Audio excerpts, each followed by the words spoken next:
Sec, sa zona po ni Presidente, may sinasabi siyang flood control ay palpak at gumuho at yung iba guni-guni lang.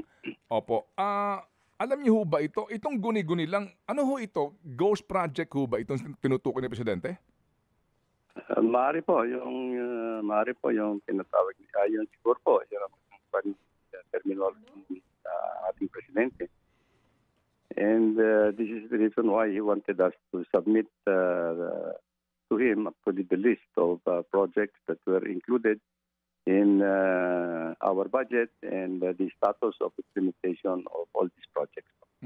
Opo. Iyan pong mga yang guni-guni lang ghost project. Paano niya kaya nalaman ito at paano kaya nangyayari 'yon? Para lang maintindihan po ng kababayan po natin. This is one thing that we'll have to validate po kasi there are that's why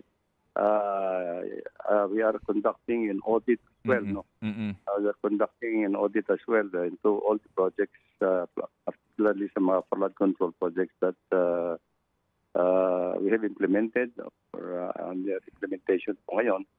Kasi ang kwan po naman namin dito is the department has a project monitoring application that every project that is being implemented is recorded from the start up to the completion po.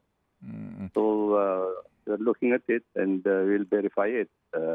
The other thing is yung sinasabi rin nating presidente na palpak yung project, whether they are placed in the right place or kwan ba ito, functional o nakakatulong pa sa pagsugpo ng flood control. Yun po.